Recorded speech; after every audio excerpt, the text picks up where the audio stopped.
अगर आज आपकी जेब में पैसा आ रहा है तो खुश मत होइए।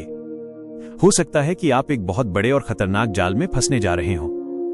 एक ऐसा जाल जो बाहर से तो मखमली दिखता है, लेकिन अंदर ही अंदर इंसान की आजादी को घुन की तरह खा जाता है। जरा सोचिए, क्या आप सच में पैसा कमा रहे हैं या सिर्फ अपनी जिंदगी के सबसे खूबसूरत साल किसी और के सपने को पूरा करने के लिए बेच रहे हैं? आज की ये कहानी आपकी आंखें खोल देगी और आपको ये सोचने पर मजबूर कर देगी कि आप किस रास्ते पर चल रहे हैं। ये कहानी है दो दोस्तों की, राघव और अमित। दोनों ने एक ही कॉलेज से पढ़ाई पूरी की। दोनों की नौकरी भी एक ही शहर में, एक ही दिन और एक जैसी सैलरी पर लगी। शुरुआत में दोनों बेहद खुश थे। मध्यवर्गीय परिवार से आने के कारण हर महीने बैंक अकाउंट में आने वाली सैलरी उनके लिए किसी सपने जैसी थी। लेकिन 3 साल बीतते बीतते दोनों की जिंदगी में एक बहुत बड़ा बदलाव आया। बाहर से देखने पर दोनों आज भी सफल दिखते थे, लेकिन अंदर की कहानी बिल्कुल अलग थी। राघव की सैलरी जैसे ही बढ़ी, उसने सबसे पहले एक महंगी चमचमाती कार EMI पर ले ली। उसने एक आलीशान सोसाइटी में बड़ा फ्लैट किराए पर लिया। हर वीकेंड पर महंगे क्लबों में जाना, नए ब्रांडेड कपड़े पहनना और सोशल मीडिया पर अपनी लग्जरी लाइफ की तस्वीरें डालना उसकी आदत बन गई। ऑफिस में हर कोई उसकी लाइफस्टाइल देखकर जलता था।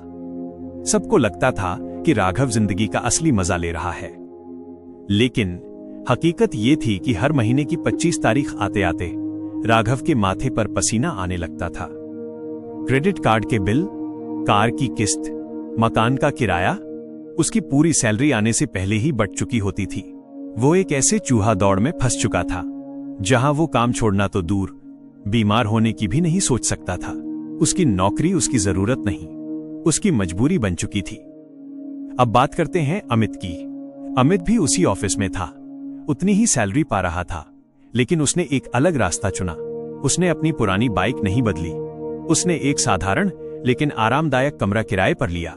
लोग उसका मजाक उड़ाते थे, उसे कंजूस कहते थे, पर अमित कंजूस नहीं था, वह समझदार था। वो जानता था कि जो पैसा आज आ रहा है वो हमेशा उतनी ही ताकत से नहीं आएगा। उसने हर महीने अपनी सैलरी का 40% हिस्सा बचाना और उसे सही जगह निवेश करना शुरू किया। उसने शेयर मार्केट, म्यूचुअल फंड्स और कुछ छोटे छोटे ऐसे एसेट्स में पैसा लगाया जो उसके सो जाने के बाद भी उसके लिए पैसा बना रहे थे। एक दिन ऑफिस में मंदी आई। कंपनी ने अचानक एक बड़ा फैसला लिया और खर्च कम करने के लिए कई लोगों को निकालने की घोषणा कर दी। और उस लिस्ट में राघव और अमित दोनों का नाम था। जब ये खबर आई तो राघव के पैरों तले जमीन खिसक गई। वो रोने लगा, अधिकारियों के हाथ जोड़ने लगा। उसने कहा, सर, अगर मेरी नौकरी गई तो मैं बर्बाद हो जाऊंगा। मेरी कार की किस्तें हैं, घर का लोन है, मैं सड़क पर आ जाऊंगा। राघव की जो अमीरी दुनिया को दिख रही थी वो असल में कर्ज का एक पहाड़ थी। दूसरी तरफ अमित के चेहरे पर एक अजीब सी शांति थी। उसने मुस्कुराकर अपना इस्तीफा सौंप दिया। क्यों?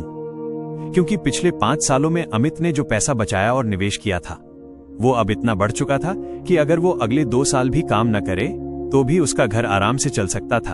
अमित ने सिर्फ इनकम नहीं कमाई थी, उसने वेल्थ बनाई थी जिसने उसे आजादी दी थी। दोस्तों, ये कहानी सिर्फ राघव और अमित की नहीं है, ये आज के हर उस इंसान की है जो सिर्फ दिखाने के लिए जी रहा है। याद रखिए, असली अमीर वो नहीं है जो बहुत ज्यादा कमाता है और उसे उड़ा देता है।